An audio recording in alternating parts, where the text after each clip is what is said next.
দিন পত্রিকায় পড়েন, মনে হচ্ছে বৈষম্য বিরোধী ছাত্র আন্দোলনের ছেলেমেয়েরা দেশের সব কিছু লুটপাট করে খেয়ে ফেলছে।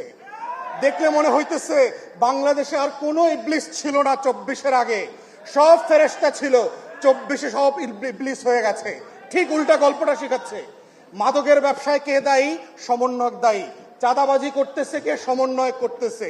তদবির করতেছে কে? সমন্বয় করতেছে। অতএব এই যে নতুন অভ্যুত্থানের নেতা কর্মীদেরকে শত্রু বানানোর রাজনীতি চলছে, অতএব এই জুলাই যোদ্ধাদেরকে বুঝতে হবে সেই শক্তিগুলো কারা, সেই গণমাধ্যমগুলো কারা, যারা দিল্লির বয়ান কায়েম করবার চেষ্টা করছে, বাংলাদেশকে যারা নতুন করে স্বাধীন করেছে সেই স্বাধীনতার নায়কদেরকে প্রত্যেক দিন প্রত্যেক রাতে বাংলাদেশের শত্রুতে পরিণত করছে, দেশের জনগণের মুখোমুখি দাঁড় করানোর চেষ্টা করছে। এই দিল্লির বয়ানটা বোঝা আজকের জুলাই যোদ্ধাদের জন্য অতীব জরুরি। এবং এটার মধ্য দিয়েই হচ্ছে আপনি নাগরিক হবেন, এটার মধ্য দিয়েই হচ্ছে বাংলাদেশ রাষ্ট্র আগামী দিন টিকে থাকবে কিনা সেই টিকে থাকার শর্ত তৈরি হবে।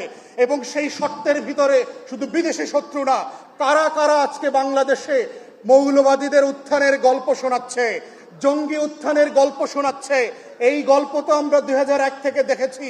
যেই গল্পগুলোর মধ্য দিয়ে আমার মাদ্রাসার ছাত্র আলেম ওলামায়ে কেরাম বিরোধী দলের রাজনীতিবিদদেরকে গুম করার, খুন করার, আয়না ঘরে নেওয়ার বৈধতা তৈরি হয়েছে, যেই গল্পের মধ্য দিয়ে জিয়া পরিবারের সদস্যদেরকে গুন্ডা বানানো হয়েছে, চোর বানানো হয়েছে, হাওয়া ভবনের নাটক তৈরি করা হয়েছে, যেই গল্পের মধ্য দিয়ে জাতীয়তাবাদী দেশপ্রেমিক শক্তিকে কিভাবে একের পর এক মিথ্যা মামলা দিয়ে বাংলাদেশের রাজনীতিতে নাই করে দেওয়া হয়েছে, এই গল্পটাও আপনাদেরকে বুঝতে হবে।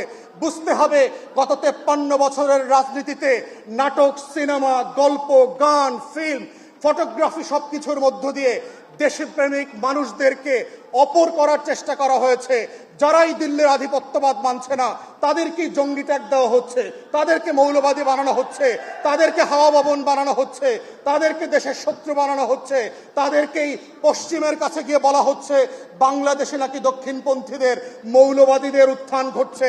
এই চক্রান্ত হচ্ছে দিল্লির আলাপ এবং কলকাতার বয়ান।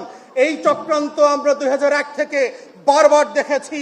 বাংলাদেশের দেশপ্রেমিক শক্তিকে, গণ অভ্যুত্থানের পক্ষের শক্তিকে, জাতীয়তাবাদী শক্তিকে কিভাবে নাই করে দেবার বয়ান এবং বৈধতা তৈরি করেছে।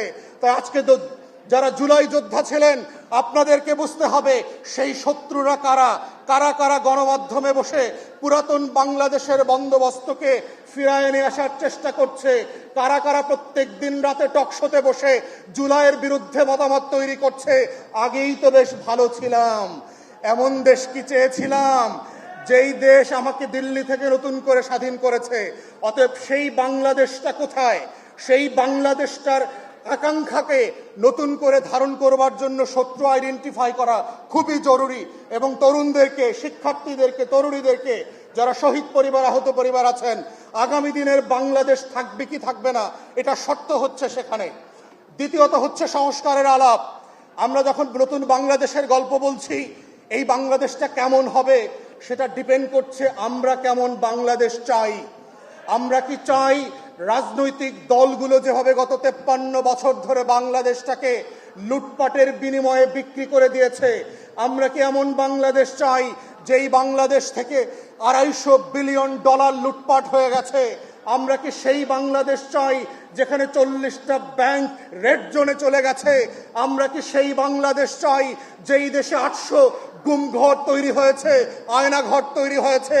আমরা কি সেই বাংলাদেশ চাই পুলিশ, গোয়েন্দা সংস্থা, র্যাব রাতের 2টায় 3টায় গিয়ে আমাকে আপনাকে বাসা থেকে উঠায় এনে বুড়িগঙ্গায় লাশ হিসাবে ডুবায় দেবে, পাথর চাপা দেবে? আমরা কি সেই বাংলাদেশ চাই যেই বাংলাদেশে ভোট হবে না, গণতন্ত্র হবে না?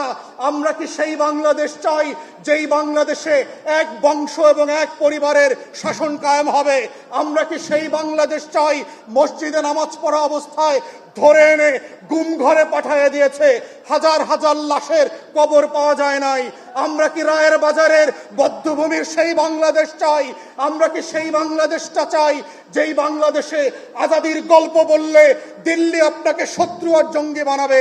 আমরা কি সেই বাংলাদেশটা চাই যেই বাংলাদেশে নারীকে নারীর মতো করে সম্মান না দিয়ে ভোগ্যপণ্যের মতো ট্রিট করা হবে? আমরা কি সেই বাংলাদেশটা চাই যেই বাংলাদেশ আমার আপনার জীবন থেকে 17টা বছর কেড়ে নিয়ে গেছে? আমরা কি সেই বাংলাদেশ চাই ঘুম থেকে উঠবার আগে আপনি জানবেন যে ভোট হয়ে গেছে?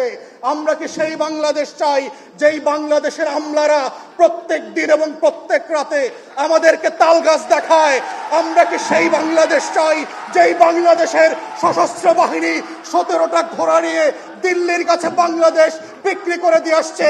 আমরা কি সেই বাংলাদেশ চেয়েছিলাম যেই বাংলাদেশে আমি আপনি অপর হিসাবে বাস করব?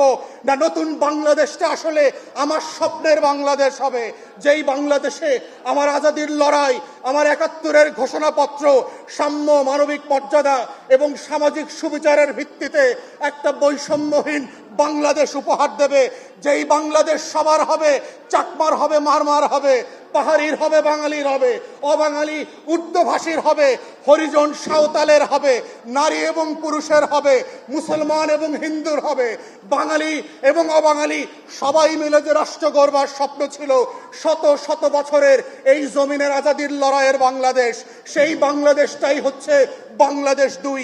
সেই বাংলাদেশটাই হচ্ছে জুলাই আগস্টের গণ অভ্যুত্থানের বাংলাদেশ। ওই বাংলাদেশটাকে আমরা ফেরত চাই, যেই বাংলাদেশে সেবা এবং সমস্যা সমাধানের রাজনীতির মধ্য দিয়ে আমরা একটা নতুন বাংলাদেশ গড়ব।